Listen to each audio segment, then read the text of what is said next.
gentlemen, boys and girls, I'd like to welcome you to the All Over Life Behind Bars show. I'm joined by a couple of esteemed guests today as usual. Shout out to my co-host, Mr. Rati himself. Yo. Shout out to the family. Shout out to everybody that's watching. We appreciate you all. Shout out to y'all. Y'all been holding it down for real. Shout out to Mark McCray on the sound and the visual. Shout out to Ray Face as well on the visual.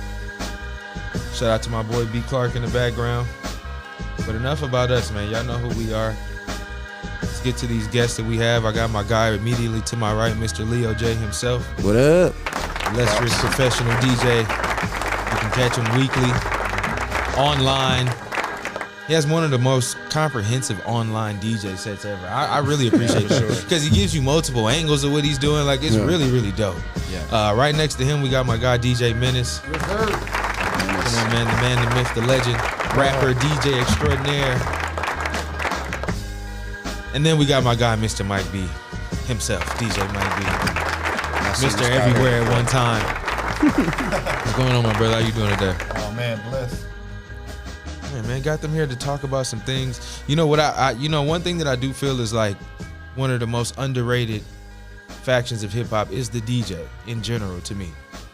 I know a lot of times people say it's like the producer or the engineer, but I think if you go to the essence of hip hop and where it started with the DJ and the MC. For sure. Primarily the DJ who was getting the party started, and then the MC came along as well. But I don't think a lot of people, especially artists that get on, give a lot of credit to their DJs. Like, there's very few artists that get on and be like, shout out to my DJ who helped me get here. Because a lot of times, most artists wouldn't be here. So I definitely wanted to focus on that this episode with some individuals that are very well versed to it. So got a few questions that we're going to ask and see how they feel. First and foremost, and we'll start, Mike, and work our way around.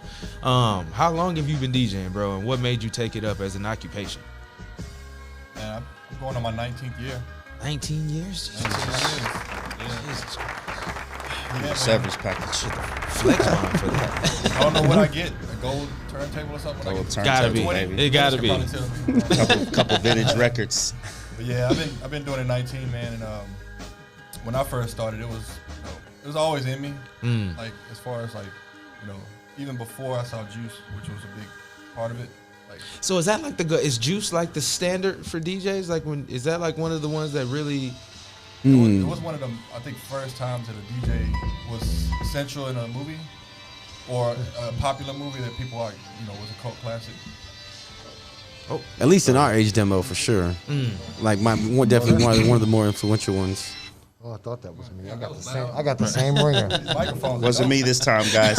No, that was Rocky. It wasn't me. I was like, yo, this beat is switching up. I was like, this beat is kind of building into something else. See, I got years on Mike B. So when Juice came out, I was already a DJ for several years. I'm older. Right. So, Menace, what was your influence then? Listen, I'm literally from an era so old that like you had to be self-sustaining. So like I wanted to rap, but I ain't know nobody who made beats. I ain't know nobody who DJ'd. So I had to learn all those things. You'll find a lot of like 40 plus dudes that's in the game. They did that because plus there was no social media for me to connect with. Right, that so was like another thing. I was just, I'm gonna go out and get everything. I'm going to learn everything. I love it. So like DJing, Where did this start at? I got on radio and all that stuff because I wanted to play my fucking music. Right. Can I cuss?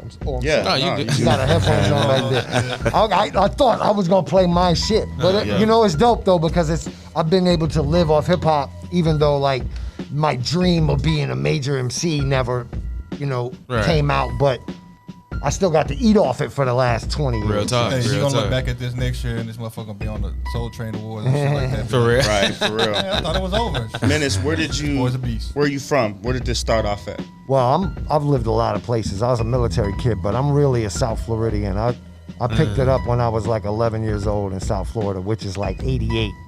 Okay. I'm 43. Okay. Original.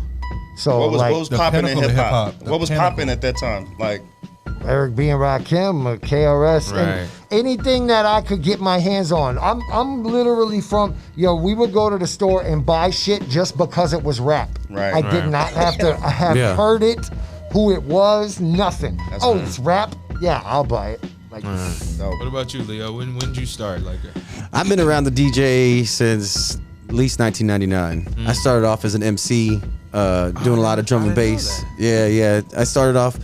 My introduction into Dallas music and culture was around rave culture and dance music culture. Okay. And so, as an MC, you would be rocking the mic for 2 or 3 hour sets and just keeping the party and the hype alive. And just, that's kind of my relationship with the DJ. Then I just was throwing parties, bringing in DJs, always stood up on stage, always introducing.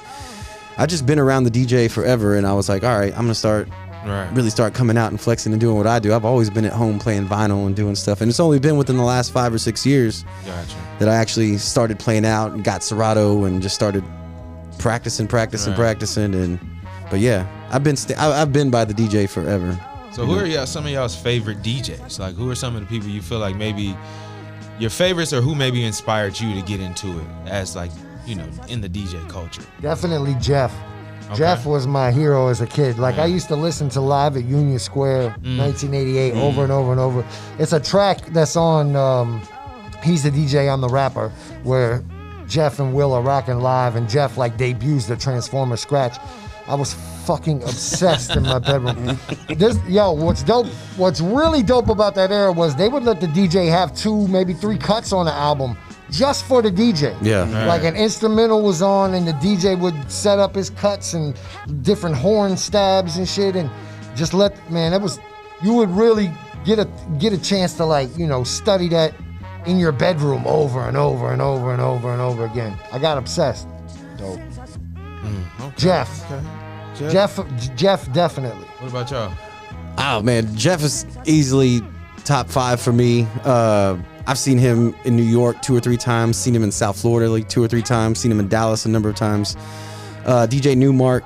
Okay. You know, there's certain DJs that have skill sets that I kind of like, I really like lean towards, and I'm like, yo, like these guys, you know, Z Trip and. I took most of my style though from reggae DJs. Because in South Florida, you're surrounded by booty music, right? So I learned a lot from booty DJs and reggae DJs. And that's why, like, if you'll ever go out, and if I'm spinning, you might get annoyed or you might not, because I don't let shit play. That's funny. That shit, we gonna keep it moving, like one verse. I don't want you to be bored by the end of the song. Right. Reggae DJs might let 10 seconds of a song play, just so you hear the initial beat drop and you go, oh! That's it. Cut it off. Cut it off. And so, like, you know, you take bits and pieces from all sorts of DJs. That's You'd be dope. surprised. I grew up on DJ Khaled, dog. Khaled is a DJ. Yeah. I used to record his mixes on Friday nights on 99 Jams. That's like, nice. Dope. you take bits and pieces from all these people. That's interesting, because I was like, actually last couple weekends ago, I pulled up to Brain Dead and I was playing, and it was actually the first weekend after you had played that Saturday. And one of the bar managers came up and he was like, yo, man, he's like, it's crazy to see the difference between you and Menace play. He's like, you know, Menace is just on to the next one, on. He's like, it's great. And he's like, you know, your style's a little different, and like you play songs a little bit longer. But that goes back to my dance music history. You know what I mean? Like, you get 5 or 6 minute drum and bass tracks. Oh, right. And they go forever, and they play forever, blending and smoothing things in. It takes time, but I enjoy both styles of a DJ. I appreciate both of them very much. Definitely. You know? Do you change it up with the crowd? Absolutely, yeah. I mean, it just depends. Like, you have to, because once you see energy start rising up, you're like, all right, you know, I'm ready to get there. And then after a while, it's good to slow things back down or bring the energy back down. You just kind of put people back into a place to reset, you know? Right. Sweet. And it gets people at the bar. Right. They love when you play those off songs at the bars. That, you know, you get a percentage of. Yeah. Okay. So Dallas, you guys are in Dallas, right? There's not a big super hip hop influence. So did you guys ever go through years of transition where you're like, okay, like a lot of this music that's getting spins in the club, I'm not really a big fan of? Or were you a big fan of Dallas style music, or what was your favorite time to spend in Dallas? To be a successful DJ, you got to look past what you're feeling. Yep. Right. Because it's all about what everybody else is feeling. So, I mean, you know, I've worked in commercial radio for 17 years. Trust me, I play mad shit I don't want to play. Yeah. Right, But right. if just part it's of the job. popular, then I have to play Real that talk. shit. Yeah. Real talk. Yeah, that was one of the ways I met Menace. Like, he sent me a message on Twitter, and he was like, "Yo," he's like, "I know I'm on the radio." This is how we first met. He was like, "Yo, I know I'm on the radio, and you might think of me as that guy." He's like, "But I'm that dude." I was like, "What are you talking about?" He sent me some music. I was like, oh, "Okay, that's that dude." And I was like, "My man can rap, and he can do some things." And ever since then, we clicked on it. But He was my plug into like Dallas hip hop, not the club scene where Got I'm you. playing like the most popular shit. He was my plug into. Leo is the plug. He is, man. As far as like beat battles and live MC shit and bringing in dope DJs, Yeah, and this man. guy is the fucking man. That's around how I town. know about him in general, and I didn't have a personal relationship with him, but just seeing him, his online presence, and just I think I even took some advice from him about some streaming to Instagram one time. I put a question up and he answered right away. Yeah. It's like, damn, he's all over the place. So I'm I appreciate I'm it. on the biggest station in the city DJing every night at 8 o'clock, but I'm hitting him up. Right. Like, put me on. Where can I rock? That's what it's about, man. Okay, so answer this for me. If you wasn't DJing, what would you be doing? Like, what else would you have been doing in life if you wasn't a DJ? Damn. I'd probably be in the kitchen. I'd probably be making food, cooking. Yeah, I love cooking, bro. Like, there's nothing like Dope. making a meal and seeing what I worked in the service industry for 17 years, Nice, and so like I saw how community is built around food and table and camaraderie and family. Not only that, but everything I've ever grown up with all my families, you know, all the quinceañeras and family birthdays, everything, it's all centered around the table. Brown Right. food, right? You know, right, so right. like dope. that's probably bread. that's probably where I would be. Dope. What about you, man? Oh, I mean, seriously. I know that- yeah, I think I know seriously, the I'd be answer. in trouble. I'd be in trouble. That dude out there in the lobby, Mark McCrazy, saved my life, man. Shout Like out to real, Mark McCrazy. real talk. I was a my guy. DJ in the city I lived in, but I was also like getting arrested, doing stupid shit, like being a bad father. Like I had a kid mad young. Like I was real irresponsible. And I couldn't keep a job no matter what. By the time I was 25, I had worked in like 30 places. That's not an wow. exaggeration. Wow. And then this dude gave me a shot. And I even almost fucked that up. But he kept me on, and now 17 years later, I've been in one position. That's dope. That's dope. Yeah, man. Nice. Crazy. you, So Mike? yes, I'd be in trouble. I thought you was gonna say I'd be a rapper. I thought that's where you That's was what I going. was. I thought you were gonna say that too. Same shit. I still am though. Yeah, that don't go nowhere whether you're in trouble or not. Shit, you still rap. What about you, Mike? Shit, I don't know, man. I do a lot of stuff now other than DJ, so I mean, I'd probably be About doing the car same shit. stuff. Yeah, What yeah. about car res- You got a passion for Damn, restoring cars and selling and Real flipping. talk. That Yeah. was my first passion. I mean, I was in high school looking at these magazines and shit. Nice. Like, building model cars and stuff like that. Now to be able to do it in real life. Do audio visual stuff and all that. Man, Yeah. That man. actually stemmed from the DJ scene. Yeah. So like, I'm not sure if I would be in that, but I mean, I went to school for marketing, and so it's always been in me. And I tried my hand at like being a stockbroker and stuff like that, but I couldn't sit in the office. I cannot sit in the office. I cannot like. Yeah, it's crazy. Yeah, so I have to be moving and doing different shit constantly. So Dope, I was, dope. you know, I'd probably be doing, you know, the same thing I'm doing now minus the music. I mean, I was playing ball, and this was a transfer of passions. Like, Y'all seen clips of him playing? No, I know Bro. you said hooping, right? I gotta get Let with me you, find bro. out, bro. We gotta Bro. talk. We was just talking about that before you walked in here too. was We like, was just yo. talking about hooping. No, find out. Yeah, man, that's they find out, they be going, let's go hoop. I'd be like, bro, I'm back. I got a question for y'all. So, I see DJs in like club environments. They're not really DJing. They're just like selecting songs on a little screen, right? I'm not a DJ, so I don't understand. But I understand that's not DJing, right? How do y'all feel about technology? Only DJs care about what other DJs do, bro. Yeah. Right. Nobody else cares. The crowd does not Right. care. No. They don't See, care. I'm a nerd. I'm a hip hop nerd, so I look and I be They like, don't. They "It's don't not care. DJ." They don't care what the DJ's using. They don't care. You know how they're using it. Yeah. I would say it depends on the venue, but mostly speaking, In the club, though. yes. In the Just trying club. to make people dance. Yeah. Yes, no one cares. Yeah, no one gives a shit about that. But if you're at some shit surrounded by this guy, or the crowd is us, right. Yeah. Right. we're looking. There's a running joke that goes on between our other buddy Joe and it's always that like it's that meme where Joe Budden and them they're at that podcast when they turn real quick. Yeah. It's Oh, like yeah. when DJs hear the DJ fuck up, they're like That's exactly what it is. It's because our ears are trained to listen and be like, oh, okay. And what sucks is sometimes you can't even have a good fucking time when you're out because you're like trying to pay attention too much to the skill set. The skill set. And you're just thinking, I wouldn't play that. Yeah. All That's how I judgmental am as at shit. hip hop shows though. Like when I go see other artists perform, especially if I know them, like it's hard for me to really get into the performance because I'm like, damn, I wish he wouldn't have done this, or you know what I'm saying. So I understand. I definitely understand. Yeah, that's why I don't go out much. It's tough, bro. Unless I go to see the homies, like but see, even some of the homies don't know how to perform, and I be wanting to tell them like certain ones are great at it. Like I like the show we were just at. Everybody did a great job that night. That was a cool show. But sometimes you go out and see people, and it's like, bro, what were you doing up there? Like, what were we doing? Like, how did we even get up there to do that? But I definitely understand. It's what's wild too is, man, up until this pandemic, I hadn't gone more than 2 months without doing a rap showcase for the last 18 years. Like I've always done a rap. So what always threw me off was whenever I'd get an artist's music and I'd be like, yo, man, this just sounds great.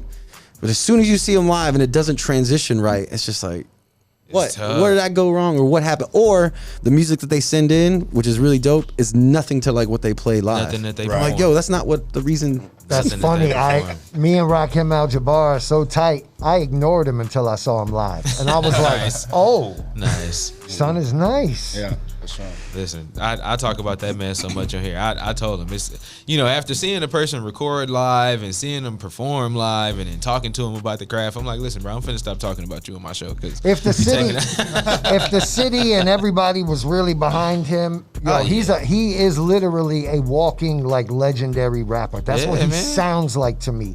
And I consider myself someone who can judge that sort of thing. Yo, the dude is a legend, yo. He exudes it, bro. You can see it. He speaks it. He lives it. And that's really what it boils down to for me. It's one thing to be a great rapper, but just like you said, and we talked about this with the performance battle versus type things that's been going on out here, and like seeing and determining a winner from that type of shit. Like it's one thing for a person to have a dope song, but to perform that song and let other people know it's dope or to exhibit it to other people, a lot of people don't know how to do that. So it's like they get up there and like you said, the song is great, real, but then you get there and that performance anxiety kicks in, or you get too high or you too drunk because you're trying to chill, and it all goes left. So it's important to kind of have that balance, man. Well, part of this, I guess, master class that they should be taking is like find people who actually are in these positions to see multiple people perform and pick their brain. I get people to ask me, and I tell them, I'm like, look, don't cuff the mic. Make sure that you sound good in your monitor, like they hear you, and then just make sure that you do not go over your fucking vocals.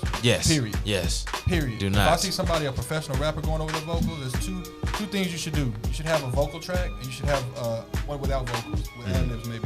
And depending on that sound system in that place, exactly, choose which one to play. If it's a great sound system, you do not need vocals on your stuff because if you're the greatest singer in the world and you go over your vocals, nobody's gonna respect that. Nobody's gonna see that shine. If you notice the Soul Train Awards, never let people go over their vocals. Right. If you want to see a show, that's the only show that does that. All the other award shows, they go over their vocals. And it's because most of those people in those pop positions can't sing. They can't actually sing live. Right. And it's like, if you can't rap live, like A&R is not gonna look at you for like what they can hear on your, SoundCloud or Spotify. They want to see you actually enunciate, hit every word. Yeah. All those things are very crucial, and it takes people who we've done multiple shows, like hundreds to 200 shows a year as DJs, and we see a lot of this stuff. And it's one of those things that they don't reach out to us. We're not just going to offer the information. I got a homeboy he charges $1,500 to consult. Oh yeah. Stuff. Oh yeah. $1,500. If you don't come correct, he'll get you bread. Like you'll make your money back for sure. But you got to come correct. Even if you're a friend, $1,500. Right. That'd be the other thing though. How do y'all feel about the DJ artist connection now as opposed to before social media and before SoundCloud and all that? Because it seemed like it was a stronger DJ to artist connection than it is now. Now it's two separate worlds to me almost. You were way more dependent on the DJ before social media.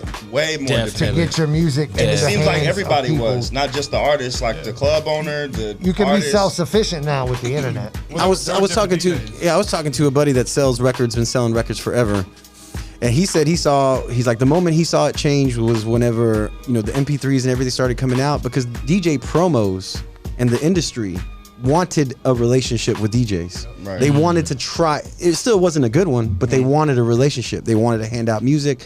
You wanted to get it, right? But then when that changed and went digital, they stopped. They stopped giving away music. I think artists got a little bit more lackluster, dependent upon that, and weren't hustling as hard. Right. Yeah. But There was also an influx of DJs who didn't appreciate the art form coming into the game. And not to say that they don't love music. They love music, but at the same time, they don't respect, or they weren't forced to respect the aspect of the technical skills that it takes to DJ, which is The internet has done that to every industry. Yeah. Like if you're a journalist now, you gotta Right. compete with some dumbass blogger. Right. You have to. Even though you went to school for that shit It for killed fucking the 10 years. newspaper. It kills. Or The if internet killed you the are a newspaper. model who went to school for years, who learned to walk, who learned to do all this crazy shit, and now you got some chick who says she's a model just because Right. she's got a fucking Instagram. That's it. That's it. It's the same thing. Link in bio. all us, bro. I think with the DJs though, it hit a little harder because the equipment got cheaper. It got easier to get into it. The Therefore, barriers to entry started to get smaller and smaller. Right. The novice became the professional, and the line was blurred so much that these artists, they got homeboys to DJ, and they'll have like a controller this damn big, and they'll go and try to scratch some shit, and it sounds horrendous, and they don't know how to scratch.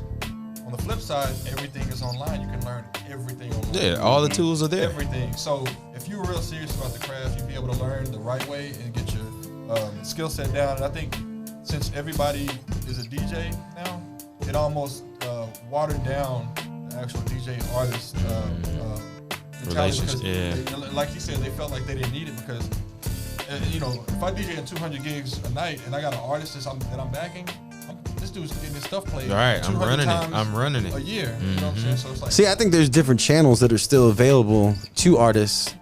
You know, like right now to break them. You know, like right now, I think the strip club is the number one probably channel. You know what I mean? Like for DJs to come in there, and I know there's the whole pay to play gig and whatever it is. You know, but at the same time, sometimes that's the root of it, of Right. just where you got to find the people that are going to support that music, support that culture.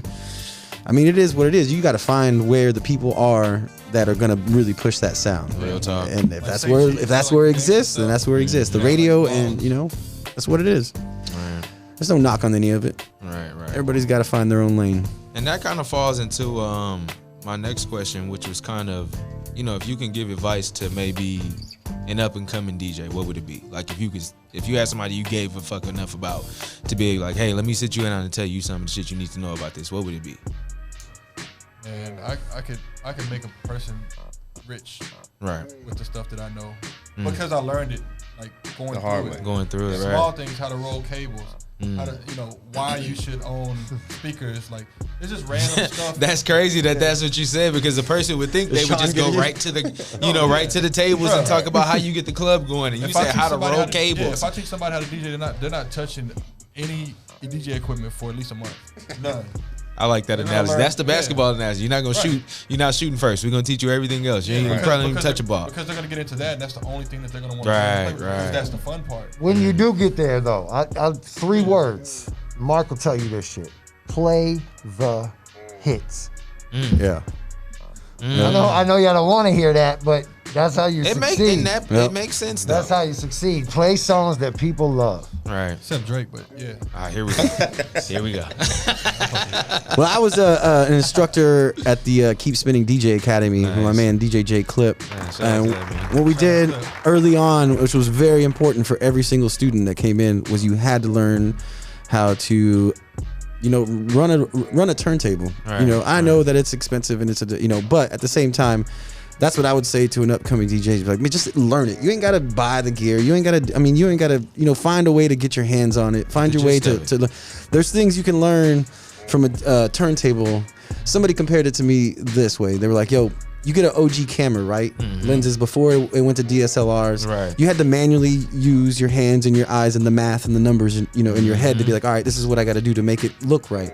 It's the same thing with the turntable. All right, I got to hear, I got to beat match, I got to know that this song's maybe got doesn't have an intro and you just got to drop it in. There's different elements that you're going to use and skill sets you're going to learn from that. Right. That once you get to the digital world, it makes it 10 times easier. Right. So get And- the basis first. Yeah. If you can combine these 2 things, you'll be a great. Play what makes people dance and have skills. There's only a few DJs who do Combine the both two. of those things. Right, who right, can right. manage to make you dance for 2 hours straight and be technically amazing. Who are they? Yeah. Jeff is one.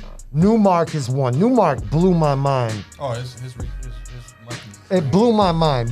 When you can master both of those things, that's when you'll be a GOAT. Nice. Scratch There's- Bastard is another. Scratch Bastard is another big one. Scratch too. Regular Oh, DJ Scratch. Whew. Yeah, Four Colors Act. Yeah, man. There's DJs like DJ Coco out of Japan. My Nice. man's just he only really rocks 45s out, but yo, he can kill a party like no other. You could be, because let's say DJ Qbert is the greatest turntablist of all time. Right.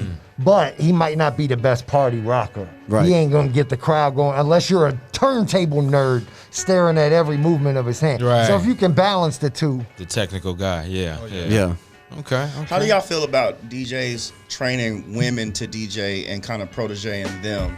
To me, that seems like a super smart idea. I've seen like experienced DJs train women, and then they end up going further. Well, I mean, look at DJ She Real. She's a ex yeah, Keep Spinning yeah. DJ Academy. You know what I mean? She's an ex student that's now, she's rocking. She's doing her Right. thing. That's dope. So I She took mean, it serious. She actually got That it. was Yeah. I was just about to say it's about how serious they take it. Yeah. absolutely. Yeah. yeah, and regardless of who I it don't is. think they want to be DJs because they're hot. You know what I mean? Like they want to be respected lot of too. them out Like there. they want to, Right. you know what I mean? Like people might be teaching them to DJ because let's have a hot chick DJ. No. These chicks is beasts. Right, And right. they They're want to trying be to get beasts. to it. That's who you respect. Right. Right. Yeah, for sure. Yeah, male or female, I feel that you have to earn your respect. Oh, And definitely. it doesn't come from how many hours you put in and nothing like that. It comes from the want to.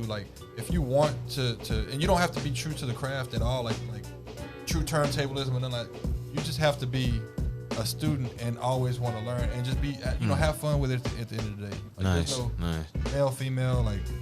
I get peeved when I see people having a marketing agenda behind becoming a DJ versus the culture. I've seen that a lot. That, It but is that's what it what is. I thought Yeah. you were going when you No, brought that and, up and because not I to see say that that, more. I've seen that a lot, and that what's There's not a understood lot don't of have to be seriousness explained. behind it, My yeah. thing was, what are DJs seeing in women where they're like, okay, this marketing. is different. Where this girl, I can just behind the scenes. It's like the protege DJ this. Duffy effect almost. That's You what see I mean? was getting at. She's That's the a good- main that's a one. good example. I think that's a prime example of it because you see she has so many other endeavors.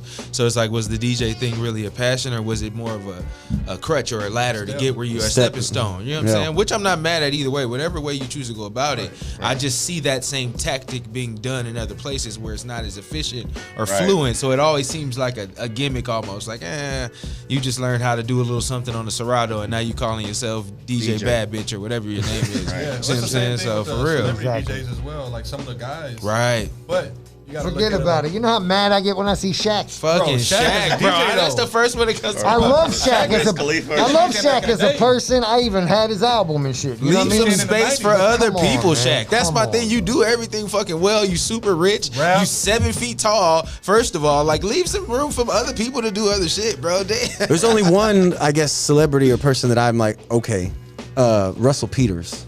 If you've ever seen Russell Peters scratch or get down, it's just I was like, yo, how is this comedian Right. just got all these sick skills? That's crazy. I didn't even know he was crazy. I didn't know dude, that it's either. pretty intense. That dude Right. can cut and get down. I had a question for y'all before I forget. So, all three of you guys are on the hip hop side of DJing, right? True to the art form. Is there anybody that's in Dallas in the club scene that you'd be like, okay, he's really a good DJ. He just chose to go to this side? Because I feel like I came up around enough DJs to know a good one, and DJ Q was.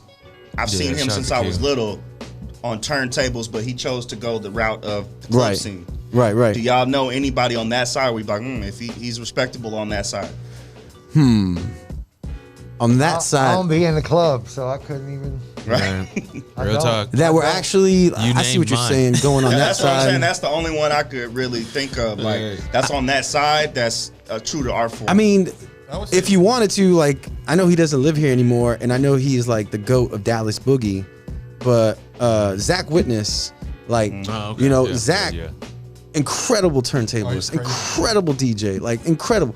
You know, but he went the route of, you know, D-Town Boogie and was the man in Dallas for a long time before that, you know, champ. I'll give you two. Papa Ron. I'll give you Papa Ron as one. And then I'll take it back even further. DJ Drop. Definition DJ Drop. I'll give you those. Those are two that pop in my mind as far as since I've been here and seen, you know, on the scene. Yeah. DJ Tuss as well. So it's a few. Like a couple, like I think Sammy Spins. Oh yeah, and does it all. Yeah, and does it all. Yeah. So it's a few, you know what I'm saying, that I know that come to mind. But you know, sometimes like you say, you just have to be in there to see them because a lot of times it. Oh right, ASAP DJ too. man, ASAP. Shout out to ASAP for that one. I forgot about ASAP. Quick Mix Rick too, right? He can. He's a beast. That's so what I'm saying. scrappy. He's so one of those scrappy. guys. It's like, yo, Quick Mix is a monster. yeah. You might think he's just the, you know, no, like this dude can rock. Right. So man, I appreciate y'all coming out, man. Anything that y'all want to plug or like, you know, anything that's coming up, anything like that that's going on with y'all, man. I know. Things are closed. No, I know, man. I hate even asking Anything that question. down, y'all wanna talk about? Anything we doing before it closes? yeah, I know. Any gigs I've been getting asked a lot to like by some venues, be like, hey, you want to organize? I'm like, no, I don't feel good organizing people to get to in large groups to get together right now. You know, but I am on every Sunday at Brain Dead Brewing in Deep Ellum. Definitely. And I'm also streaming live every Sunday on Twitch/Leo J the DJ. Yes, sir. And yeah, I'm trying to come up more live. I'm got a schedule coming up that I'm gonna be doing more live streams, just different genres and different vibes. Gotcha. Yeah, I got a thing. I don't know if y'all can hear me. Friday I'm at Backyard. Okay. In Deep Ellum. Right behind Bottle Blonde, and then Saturday I'm at Club Dada. Okay. And then Sunday I'm at the house. Gotcha. Real time. But yeah, the January 1st though, if it's still open, we're doing Trees again. Nice. But it's gonna be like an R&B singing type of deal with. I gotta be in there. Even better. Yeah. Even better. Monday through Friday, I mix on 97.9 The Beat at 8 o'clock. On Fridays, I'm on Magic 94.5 at noon. Nice. I'm at Brain Dead on Saturdays, playing classic hip hop and samples. Yes, sir. Out in the streets, and it's outdoors. It's safe. Come kick it. I've seen people recording you doing that. Yeah, man. Menace, you got the bars too. Like we got to do a separate interview about you talking about. No doubt. I got a new album out. Man. That's what I was gonna say. Can we it's get a new to that? album. Drop a bomb on the art I just for it, seen man. a video that was super dope. Right. Appreciate it. Yeah. Appreciate it, man. That was Those really rappers honest to love God. That was the first time I had actually seen you. It was a video. I think I watched the 7 Yao Mings of Rakim, and then along that same lines, a video with you and Rakim came up that I think B Mullen shot, BMZ shot, if I'm not mistaken. Yeah. And so that was like my Don't first. Blame Me, yeah. Exactly. That was my first introduction. Like, damn, I didn't even know. And then I saw him at the Shade 45 thing, where I can't remember what show it was, but Rappers I saw Out of y'all. Control. Yeah, I saw y'all on there together, and I'm like, okay, I understand what's happening here. Like it all started to make Roz, sense. my guy. Yeah, man. I promise you right now, me and Rakim are making the most classic shit you ever heard. We're doing a new album called Twins. Nice. That's me and Rakim are twins. Yeah, man. He's the I'm MC, glad I'm you the gave me DJ. the Drop back up exclusive. here when y'all do that. Right, man, for real. And don't forget he produces too. Like Yeah. a motherfucker. Like, Yeah. So that's 3 interviews. I think I we think- wrapped on. I think we got. on a beat. Actually, I think we rapped on one of your beats at Rakim's the other Yeah, night we did. recently. So I can't remember which one it was or how it sounded because I was so out of my mind Yeah, that night. it was like but 7 in the yeah, morning. man, he was like, man, this is a Menace beat. So yeah, Late. we was It up was so talking late, it like was old early. men, and then he wanted to throw a beat on in the middle of the night. I'm like, come on, bro. He was testing us. I love that. I love that He was spirit testing in him, us. though. I love Right, it. man. But I definitely appreciate y'all coming out, man. I wish I did have more time. But anytime y'all want to come up here, like, you know, Mike, y'all are more than welcome. Anything we got going on, man, I definitely would appreciate any input. You know, I rock with Mark heavy. He's like become a mentor to me and my guy since we've been up here. We're loyalists to this place. You So can't get a better one. Trust me. man, I'm telling you, like, Listen how to do you what want he a does. better person, Episode bro? of y'all actually spinning. It got to be a way. I thought about bringing the equipment. I don't know how hard Talk to that would Leo. be. He's That, this yeah, is we'll the talk man. about it. That's the hard guy that right here. I will say less. You know what I'm You'll saying? have Say 11 less. camera angles. You'll have a For real, shot son. box. drones. For real, man. I Shout think out that'll to be y'all, dope. man. I Yeah. appreciate this. This is super dope, man. Again, it's DJ Mike B, DJ Leo J, right? Yes, right. sir. I'm good. DJ Menace. This is Life Behind Bars, man. My guy Rod T. Shout out to Sir. Ray Face on the camera. It's about 4 or 5 different angles in here, so hopefully y'all see us in the best manner that you can. And